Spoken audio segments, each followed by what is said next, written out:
Hello friends, welcome all of you to Jagriti online classes. मैं लोकेश टोगेशिया, आपका physics mentor, एक बार फिर से आप सभी का हार्दिक स्वागत करता हूं जागृति क्लासेस की ऑनलाइन फिजिक्स लेक्चर सीरीज में। तो बच्चों, लास्ट क्लास में हमने बायो-सावर्ट्स लॉ और उससे रिलेटेड उसकी एप्लीकेशंस की डिस्कस की थी और देखा था कि किस किस तरह से अलग अलग करंट कैरिंग कंडक्टर्स की वजह से हम क्या करते हैं, मैग्नेटिक फील्ड जो है वो पर्टिकुलर किसी पॉइंट पर उसका मैग्नीट्यूड प्रिडिक्ट कर पाते हैं। क्लियर? देखिए, आज उस कुछ न्यूमेरिकल प्रॉब्लम्स हम देखते हैं बायो-सावर्ट्स लॉ पर किस तरह से न्यूमेरिकल्स पूछे जाते हैं एग्जाम में, और फिर हम चलेंगे हमारे नेक्स्ट टॉपिक पर। चलिए, तो देखिए फर्स्ट क्वेश्चन में लिख रहा हूं बायो-सावर्ट्स लॉ की एप्लीकेशन में कैसे a small current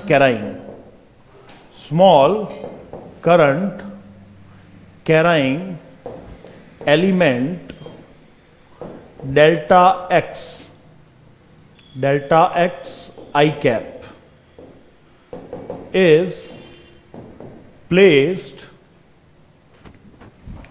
on the origin of a two-dimensional coordinate system. Two-dimensional coordinate system. ठीक है? Calculate the magnetic field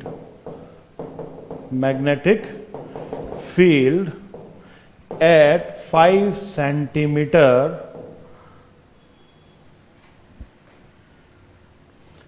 centimeter point located on y-axis. I की वैल्यू यहां पर आपको दे रखी है, सपोज कर लीजिए 5 ampere, and delta x is equals to 1 centimetre. Delta x है यहां पर 1 सेंटीमीटर। चलिए इस क्वेश्चन पर डिस्कशन करते हैं। क्या कह रहा है, देखिए कि एक स्मॉल करंट कैरिंग एलिमेंट है delta x I cap which is placed on the origin of a two-dimensional coordinate system. ये कहां पर originated है? On a two-dimensional coordinate system. You have to calculate magnetic field at 5 centimeter. आपको magnetic field calculate करनी है at 5 centimetre. ठीक है? Point located on Y axis. कहां पर लोकेटेड है ये पॉइंट? वाई एक्सिस पर लोकेटेड है। तो देखिए इसका जो डायग्राम बनेगा वो कुछ इस तरह से बनेगा गाइस। देखिए ये आपकी एक्स एक्सिस हो गई, ये आपकी वाई एक्सिस हो गई, और ये हो गया हमारा ओरिजिन। तो इस ओरिजिन पर क्या है? एक छोटा सा करंट कैरिंग एलिमेंट लोकेटेड है जिसकी वैल्यू है डेल्टा एक्स आई कैप। आई कैप का मतलब यहां पर जो करंट फ्लो हो रही है 5 एम्पियर, वो कहां पर? एलिमेंट की डायरेक्शन में ही होगी, और एलिमेंट की जो डायरेक्शन है वो आपको कहां दे रखी है? आई कैप के अलोंग, माने एक्स एक्सिस के अलोंग। तो यहां पर करंट जो फ्लो हो रही है वो हो रही है कुछ 5 एम्पियर। Is it clear? आपको you have to calculate magnetic field at point P which is located at, कहां लोकेटेड है? बिल्कुल 5 centimetre from this element on Y axis. यहां पर P पॉइंट पर आपको मैग्नेटिक फील्ड कैलकुलेट करनी है जो कि कहां लोकेटेड है? On Y axis. चलिए, तो देखिए हमने पढ़ रखा है कि किसी भी करंट कैरिंग एलिमेंट की वजह से किसी पॉइंट पर मैग्नेटिक फील्ड जो है वो बायो-सावर्ट्स लॉ की हेल्प से कैलकुलेट की जा सकती है। Biot-Savart law. तो बायो-सावर्ट लॉ का जो एक्सप्रेशन है गाइस वो क्या है? dB is equals to mu naught upon 4 pi IDL sin theta by r square. Is it clear? dB is equals to mu naught upon 4 pi IDL sin theta by r square. चलिए तो यहां पर एक एक करके values put करते हैं। तो देखिए म्यू नॉट अपॉन 4 पाई की कंप्लीट वैल्यू जो है वो क्या हो जाएगी? 10 to the power minus 7। I का मैग्नीट्यूड आपको दे रखा है 5। DL की जगह मैं यहां पर ये लिख सकता हूं, dl की जगह मुझे यहां पर लिखना चाहिए dx या डेल्टा x, whatever। और उस डेल्टा x की वैल्यू आपको दे रखी है 10 to the power minus 2 metre, क्योंकि 1 सेंटीमीटर है तो आप उसको मीटर में कन्वर्ट करेंगे तो क्या हो जाएगा? 10 की power minus 2 sine theta. Theta यहां पर कितना है? देखिए करंट कैरिंग एलिमेंट को ऑब्जर्वेशन पॉइंट से ज्वाइन करने वाला एंगल ये होगा जो कि एग्जैक्ट 90 डिग्री आपको यहां पर फॉर्म हो रहा है। तो साइन 90 की वैल्यू क्या हो जाएगी 1, क्योंकि यहां पर थीटा जो है वो 90 डिग्री फॉर्म हो रहा है गाइस, तो ये 1 हो गया अपॉन आर स्क्वायर क्या हो जाएगा 5 into 10⁻⁻² whole square. Is it clear? I hope किसी को डाउट नहीं होगा इस क्वेश्चन के अंदर। ये कितना हो जाएगा, ये सारी वैल्यूज देखिए हमने यहां पर क्या कर दी हैं, प्लेस्ड कर दी हैं। नाउ डीबी की वैल्यू अब आप कैलकुलेट कर सकते हैं। देखिए डीबी की वैल्यू कैलकुलेट करेंगे, आपको कुछ नहीं करना है, ये सारी वैल्यूज को कैलकुलेट करना है। देखिए क्या हो जाएगा 10⁻², 10⁻7 विच इज 5 इंटू 10⁻⁹ और ये हो जाएगा 25 इंटू 10⁻⁴। देख लीजिए क्लियर। इसको आगे फर्दर सॉल्व करें तो ये 10⁻⁴ को ऊपर शिफ्ट कर दिया जाए तो ये हो जाएगा 5/25 into 10⁻⁻9 into 10⁻+4। Is it clear? 10⁻⁻9 to 10⁻+4। अब यहां पर आप एक काम कर सकते हैं, dB एक 0 यहां से कैरी कर लीजिए तो ये 50 हो गया, ये 25 हो गया, ये हो गया 10⁻⁻9 और ये हो गया 10⁻3। तो ये आपका यहां पर इजीली कैंसल आउट हो जाएगा, ये बचेगा 2 और हम 10 की पावर को सॉल्व करेंगे तो ये बचता है 10⁻⁷ Tesla. Tesla is the unit of magnetic field. Magnetic field की जो यूनिट होती है गाइस वो टेस्ला होती है। Is it clear? तो ये आपका जो है यहां पर आंसर आ जाएगा। अच्छा एक मुझे बात बताइए, अगर इस पॉइंट पी पर मैग्नेटिक फील्ड की डायरेक्शन भी हमें बात करनी हो तो डायरेक्शन हम करेंगे राइट हैंड पाम रूल से फाइंड करेंगे, राइट हैंड थंब रूल से। तो राइट हैंड थंब रूल से यहां पर मैग्नेटिक फील्ड की डायरेक्शन कहां होगी? Outwards. Is it clear? Outward. अगर मैं इसको वेक्टर फॉर्म में लिखता हूं dB वेक्टर तो ये हो जाएगा 2 into 10⁻⁷ dot Tesla. Is it clear? तो देखिए इस तरह से इस प्रॉब्लम को हम यहां पर सॉल्व करते हैं।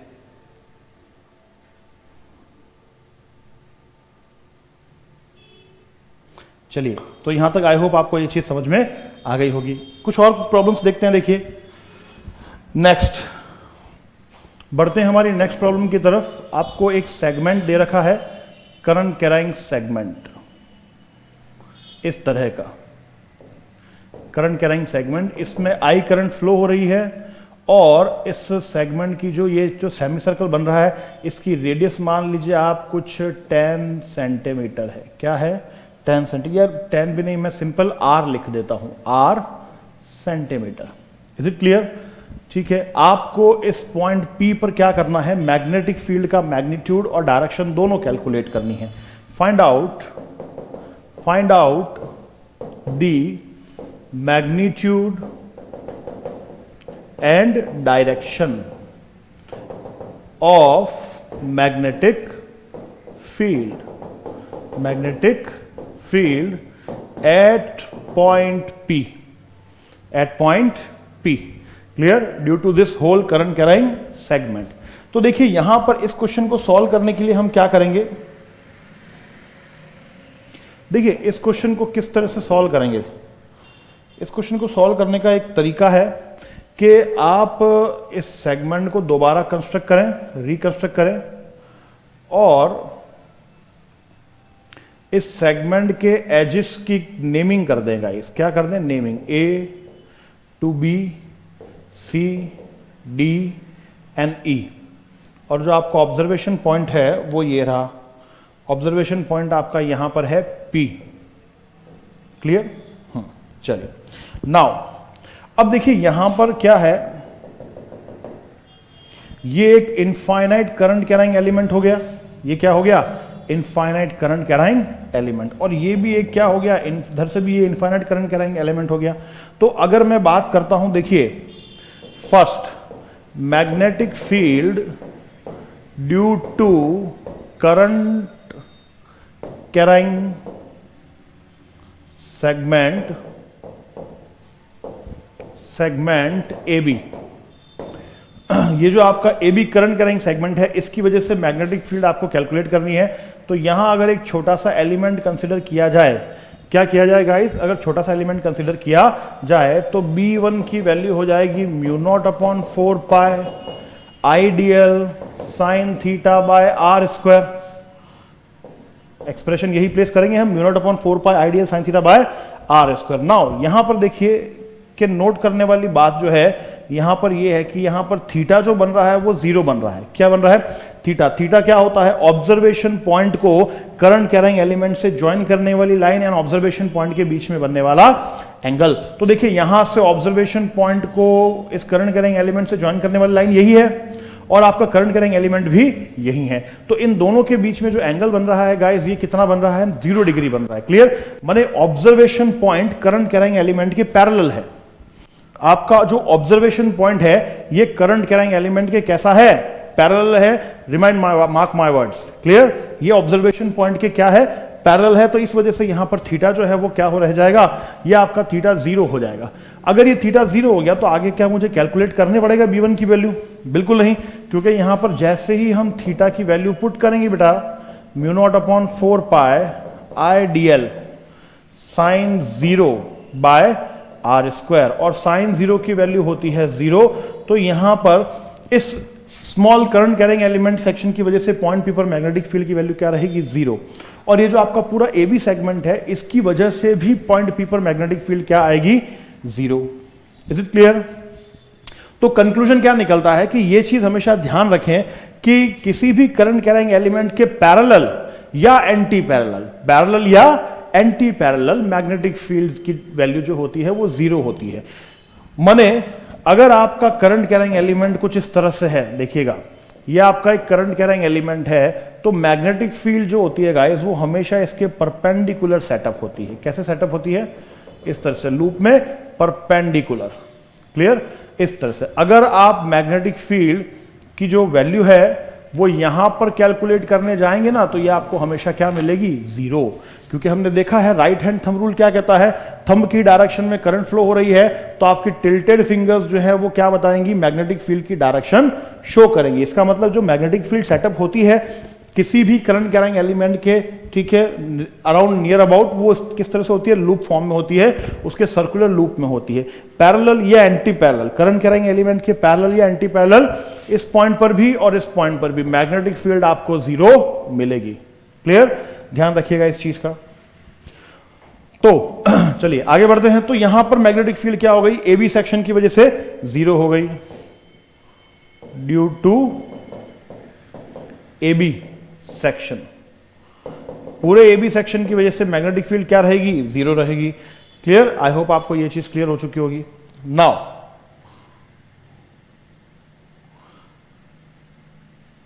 चले अब हम बात करते हैं, देखिए इसी तरह से second, magnetic field due to current carrying segment DE। अगर इस DE सेगमेंट की वजह से भी मैं क्या करता हूं, यहां पर एक छोटा सा एलिमेंट लेकर के क्या करता हूं गाइस, अगर पॉइंट P पर मैग्नेटिक फील्ड की वैल्यू कैलकुलेट करता हूं तो यहां पर देखिए थीटा फॉर्म हो रहा होगा कुछ 180 डिग्री, क्योंकि करंट की डायरेक्शन आगे की तरफ है, पॉइंट P को ज्वाइन करने वाली लाइन पीछे की तरफ होगी। तो यहां पर जो एंगल बनेगा आपका बेसिकली वो 180 भी बन सकता है या फिर 0 भी बन सकता है। 0 जनरली 0 ही लेंगे हम, 180 नहीं लेते हैं। इसको वापस देखिए 0 ही बनेगा यहां पर, 180 मैं नहीं ले रहा हूं, हम 0 में ही बात करते हैं। देखिए कैसे, ये रहा आपका ऑब्जर्वेशन पॉइंट, इसको ज्वाइन करने वाली लाइन ये रही, और ऑब्जर्वेशन पॉइंट, ठीक है, की डायरेक्शन के बीच में दोबारा एंगल क्या बन रहा है? थीटा। अगर हम ऑब्जर्वेशन पॉइंट की डायरेक्शन लें तो वो कहां जा रही है? इस तरफ, और एंगल कहां बन रहा है? उस तरफ। तो आइदर 180 या 0, लेकिन उससे हमारी मैग्नेटिक फील्ड के मैग्नीट्यूड पर कोई डिफरेंस नहीं आएगा, क्योंकि साइन 0 और साइन 180 दोनों की ही वैल्यूज क्या होती हैं गाइस? 0 होती है। तो आपके DE सेगमेंट की वजह से भी पॉइंट P पर मैग्नेटिक फील्ड नहीं होगी, वो क्या होगी? 0 होगी। Is it clear? DE segment पर भी मैग्नेटिक फील्ड की वैल्यू क्या होगी? 0 होगी। चलिए, तो ये भी फिनिश हो गया। अब बच गया आपका third, magnetic field due to current carrying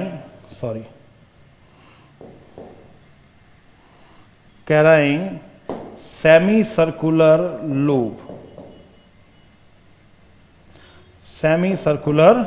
loop. अब देखिए ये जो सेमी सर्कुलर लूप है इसकी वजह से मैग्नेटिक फील्ड जीरो नहीं होगी, समझना मेरी बात को। ये जो सेमी सर्कुलर लूप बच गया आपका BCD, सेमी सर्कुलर लूप कौन सा, BCD, इसकी वजह से ठीक है इस पॉइंट P पर मैग्नेटिक फील्ड जीरो नहीं होगी। अब नहीं होगी तो होगी कितनी, बात उस पर आती है। नहीं होगी ये तो ठीक है, क्यों, क्योंकि यहां पर एंगल जो है आपका वो 0 और 90 और 180 डिग्री नहीं बनेगा। क्लियर, कितना बनेगा आइए उस पर डिस्कशन करते हैं। तो इसके लिए मैं एक साइड में आपको अलग से सेक्शन लिख करके देता हूं। देखिएगा magnetic field, magnetic field due to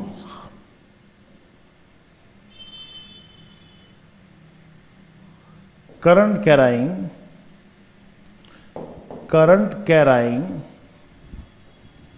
circular arc, magnetic field due to current carrying circular arc. देखिएगा सपोज कर लीजिए ये आपकी सर्कुलर आर्क है, इसमें कोई करंट फ्लो हो रही है और आपको इस पॉइंट P पर मैग्नेटिक फील्ड जो है वो कैलकुलेट करनी है।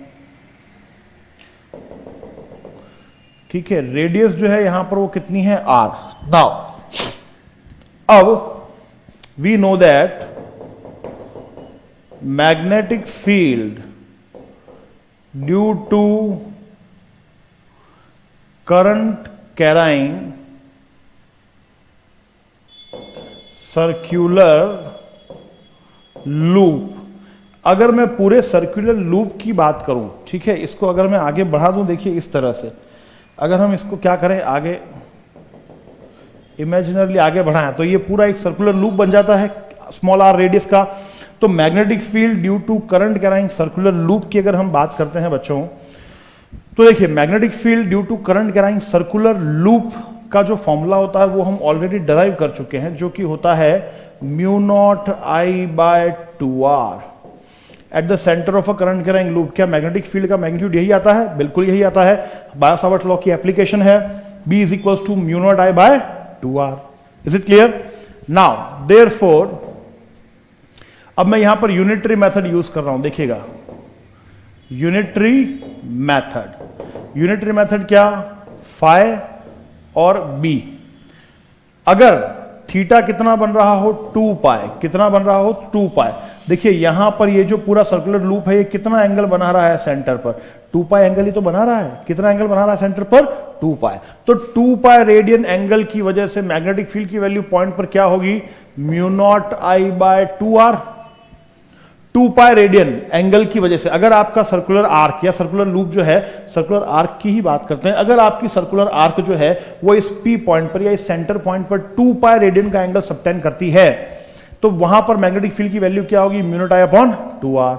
देयरफॉर अगर यूनिट एंगल सबटेंड करती है तो वैल्यू क्या हो जाएगी guys, μ0I/2r into 2 pi upon में आ जाएगा। और यूनिट नहीं, यूनिटरी एंगल फॉर्म ना करके कुछ फाई एंगल फॉर्म करती है तो मैग्नेटिक फील्ड की वैल्यू हो जाती है μ0I/4 pi r into phi, 4 pi r into phi. Clear? ये अदर देन आपका 360 डिग्री होगा। तो ध्यान रखिएगा magnetic field at centre point due to circular current कैराइंग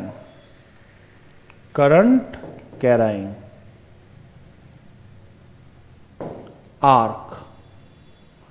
देखिए magnetic field due to circular current carrying arc अगर आपको फाइंड करनी हो तो उसके लिए आप इस रिलेशन का यूज करेंगे।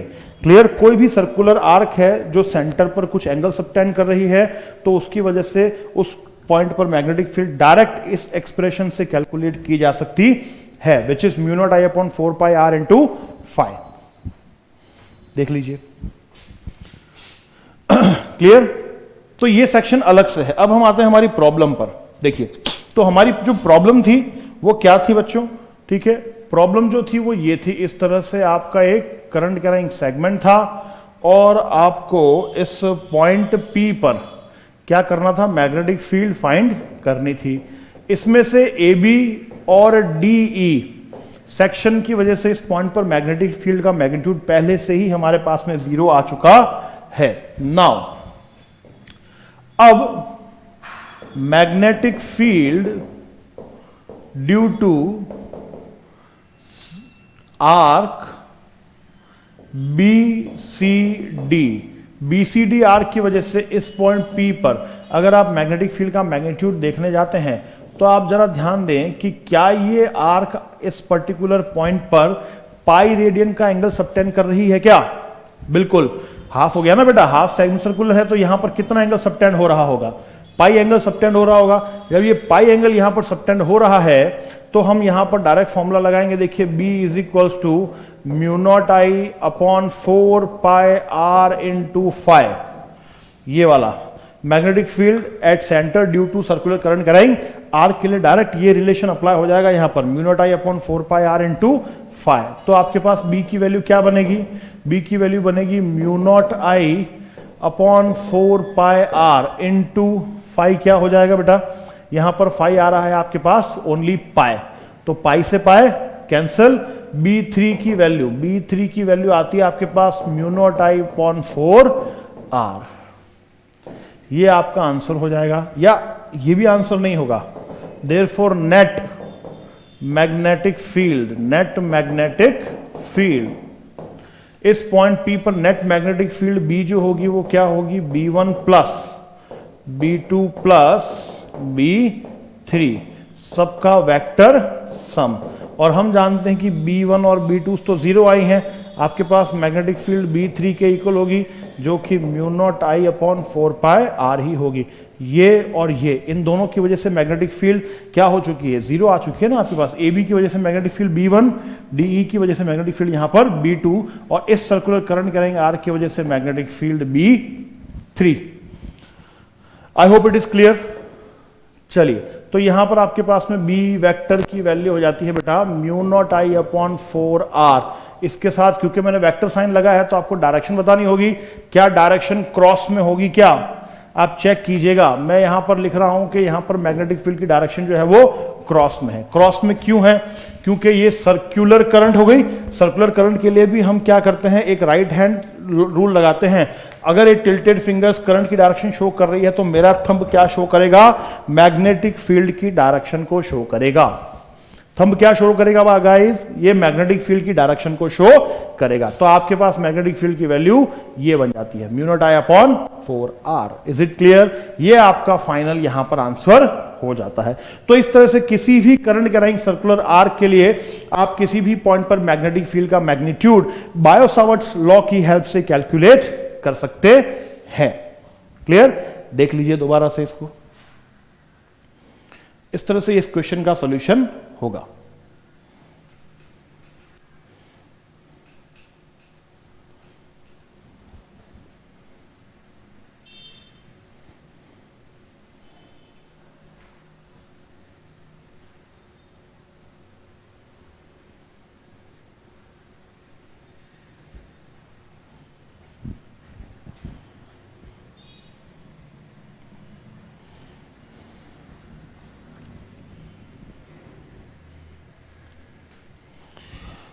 चलिए, तो यहां पर देखिए बायो-सावर्ट्स लॉ कंप्लीट हो जाता है। बायो-सावर्ट्स लॉ से रिलेटेड एप्लीकेशंस और न्यूमेरिकल प्रॉब्लम्स भी हम यहां पर सॉल्व कर लेते हैं। अब हम चलते हैं हमारे न्यू लॉ की तरफ। देखिए, अब नया टॉपिक है, उस टॉपिक का नाम है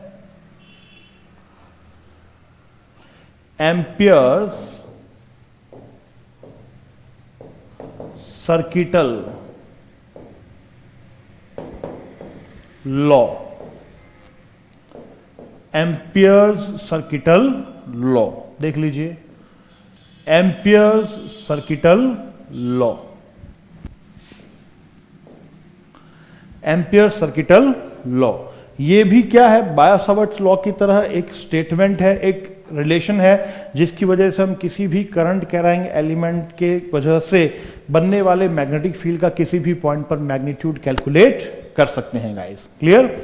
ध्यान रखिएगा, इस लॉ का यूज भी मैग्नेटिक फील्ड का मैग्नीट्यूड कैलकुलेट करने के लिए किया जाता है। क्या है इस लॉ का स्टेटमेंट, आइए बात करते हैं। according to this law,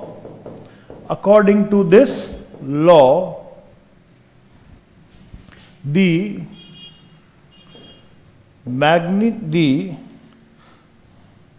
line integral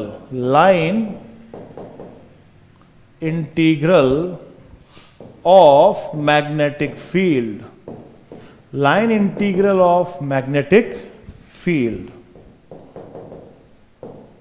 according to this law, the line integral of magnetic field around a closed path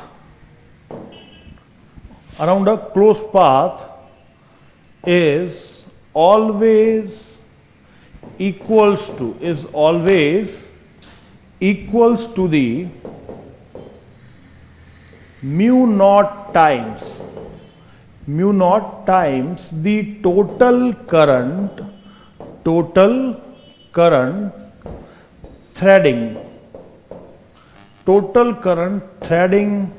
in the loop.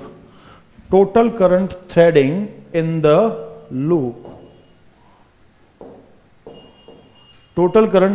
the loop. देखिए इस तरह से ये इसका स्टेटमेंट है। क्या कहता है? According to this law the line integral of magnetic field around a closed path is always equal to mu naught times the total current threading in a loop. कहने का मतलब देखिए, अगर ये आपके क्या है, करंट कैरिंग सेगमेंट्स हैं और इनमें कुछ करंट फ्लो हो रही है, I1, I2, I3, I4। तो जब इन इतने सारे करंट कैरिंग सेगमेंट्स में करंट फ्लो हो रही होगी तो कलेक्टिवली इन सारे सेगमेंट्स की वजह से क्या होगा, इसके आसपास में क्या बनेगी, मैग्नेटिक फील्ड बनेगी। इनके आसपास क्या बनेगी, मैग्नेटिक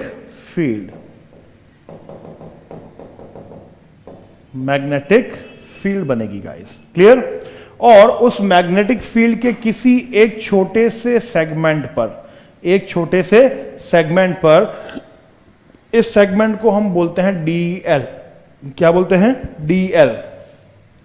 DL और मैग्नेटिक फील्ड के प्रोडक्ट का इंटीग्रेशन माने B vector dot DL vector, इसे कहा जाता है, ठीक है, इंटीग्रेशन करते हैं अगर क्लोज इंटीग्रल, इसे कहा जाता है लाइन इंटीग्रल या line integration of magnetic field.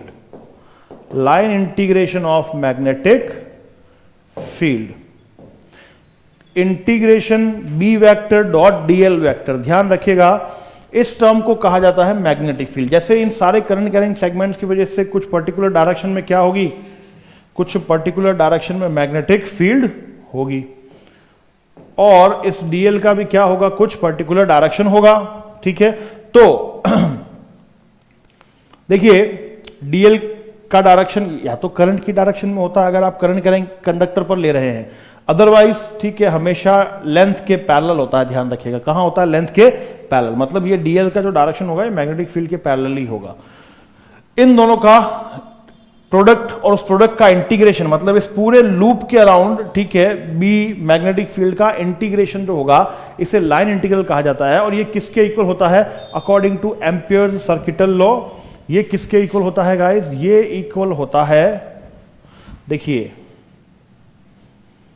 Close integral, इस सर्कल का मतलब होता है क्लोज इंटीग्रल। क्लोज इंटीग्रल का मतलब आप एक पर्टिकुलर लूप के अक्रॉस, लूप के अराउंड क्या कर रहे हैं, मैग्नेटिक फील्ड का इंटीग्रेशन कर रहे हैं। B vector dot DL vector is equal to mu naught times sigma I, mu naught times sigma I. Sigma I यहां पर क्या है, सिग्मा आई है value of total current threading in a loop. Sigma I क्या होगा यहां पर, total current threading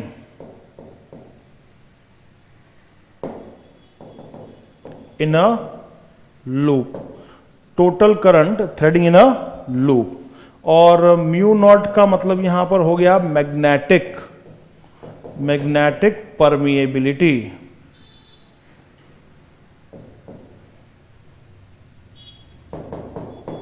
mu naught का मतलब हो जाता है मैग्नेटिक परमेबिलिटी, जिसकी वैल्यू आपको पता है। अगर सिग्मा आई की बात करें, ध्यान रखिए, तो यहां पर करंट को डायरेक्शन के अकॉर्डिंग आपको एडअप करना है, जैसे कि I1 plus I2 minus I3 plus I4, ये ध्यान रखिएगा। इस लूप में आने वाली सारी करंट्स का एल्जेब्रिक सम होगा। क्या होगा? Total current. सिग्मा का मतलब होता है एल्जेब्रिक सम गाइस, क्लियर? तो एल्जेब्रिक सम जो होता है वो साइन के अकॉर्डिंग होता है, मतलब सेम डायरेक्शन वाली करंट पॉजिटिव, ऑपोजिट डायरेक्शन में अगर कोई करंट जा रही है तो वो होगी नेगेटिव। वो क्या होगी? नेगेटिव। देख लीजिए, इस स्टेटमेंट को बोलते हैं amperes circuital law. Ampere circuital law देख लीजिए।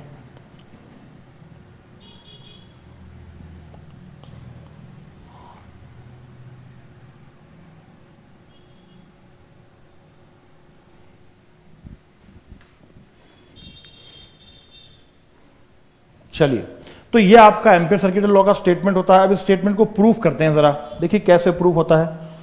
प्रूफ जल्दी से प्रूफ करेंगे। Proof of amperes circuital law.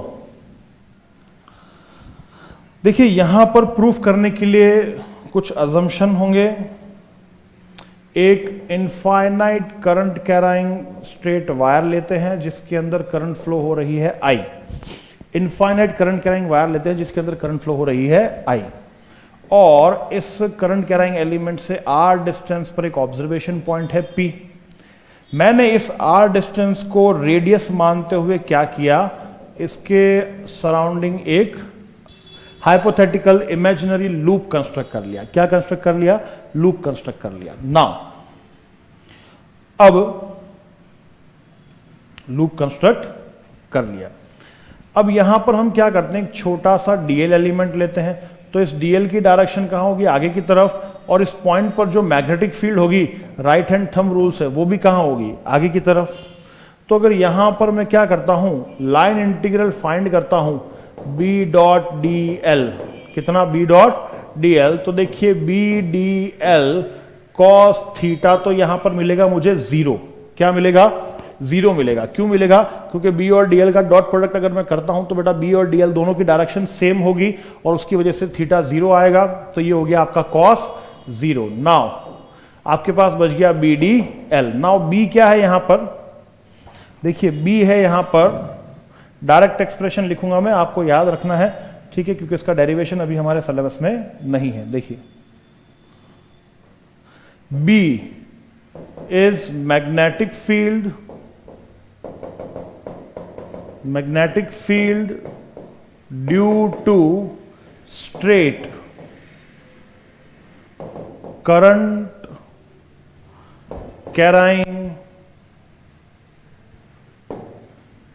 infinite conductor। Current carrying infinite conductor.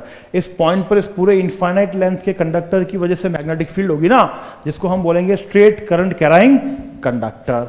तो इसकी वैल्यू आप डायरेक्ट याद रखें। कितनी? Mu naught I upon 2 pi r. इसकी वैल्यू आप डायरेक्ट याद रखें गाइस। मैग्नेटिक फील्ड कहीं भी किसी भी क्वेश्चन में अगर कोई क्वेश्चन भी पूछ लिया जाए आपसे, तो ध्यान रखिएगा, अगर आपके पास में एक स्ट्रेट करंट कैरिंग कंडक्टर है और वो इनफाइनाइट लेंथ का है, ठीक है, तो उसकी मैग्नेटिक फील्ड की वैल्यू जो होती है वो mu naught I upon 2 pi r होती है। इसे हम प्रूफ भी कर सकते हैं, डराइव भी कर सकते हैं by the help of bio-Savart's law. Is it clear? चलिए नाउ मैं इसको प्रूफ कर दूंगा। क्लियर? मैं इसको भी एम्पियर सर्किटल लॉ से दोबारा फाइंड करके बताऊंगा आपको। चलिए, तो ये हो गया इस तरह से। नाउ तो close integral B D L की जो वैल्यू आ रही है वो क्या आ रही है? देखिए बी की वैल्यू है हमारे पास mu naught I upon 2 pi R. Integral DL, DL का इंटीग्रेशन कहां से कहां तक करना है आपको? फ्रॉम 0 टू 2 पाई आर, क्योंकि पूरे लूप के अक्रॉस करना है ना आपको इंटीग्रेशन। तो इंटीग्रेशन लूप की लिमिट्स क्या हो जाएंगी? From 0 to 2 pi r. तो देखिए close integral B dot D L is equal to mu naught I upon 2 pi r. तो मैंने बाहर ले लिया, डीएल का इंटीग्रेशन हो जाएगा एल, और यहां पर लिमिट पुट करनी पड़ेगी आपको, upper limit minus lower limit. Upper limit minus lower limit जब आप यहां पुट करते हैं तो ये mu naught I into 2 pi r और ये हो जाएगा 2 पाई आर माइनस 0। क्या हो गया 2 पाई आर माइनस 0। तो आप देखेंगे कि 2 pi R as it is cancel हो गया। आपके पास close integral of B dot DL की वैल्यू क्या है, mu naught into I, where I is what, total current threading in your loop. I क्या है, total current threading in your loop. तो यहां से एम्पियर सर्किटल लॉ जो है वो हमें प्रूफ भी हो जाता है। देख सकते हैं आप, एम्पियर सर्किटल लॉ यहां पर आपको प्रूफ भी हो जाता है।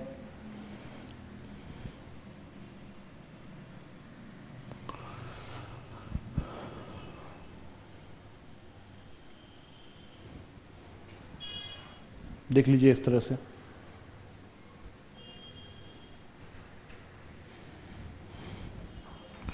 नेक्स्ट देखो, हम बात कर सकते हैं एप्लीकेशंस।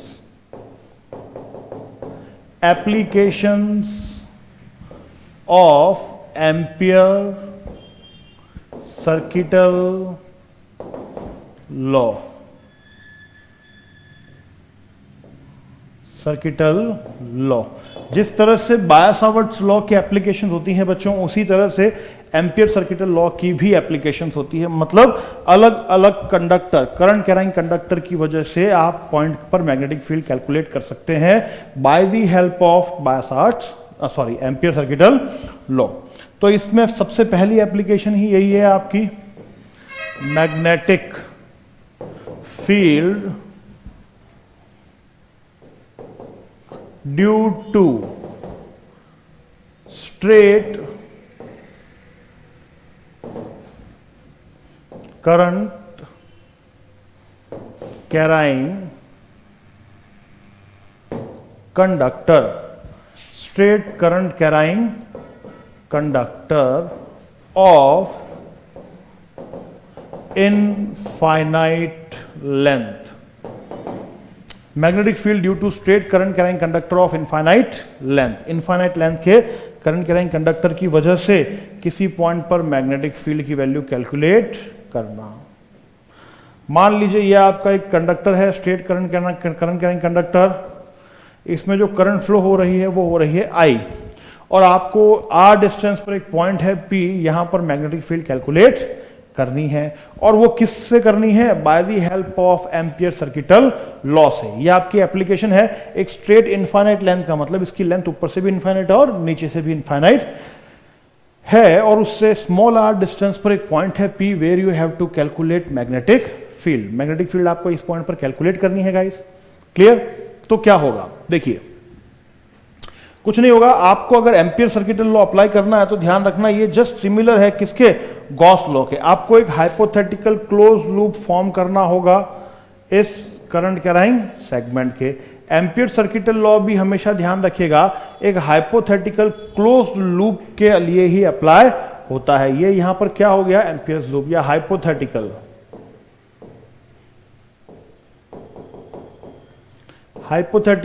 Closed loop.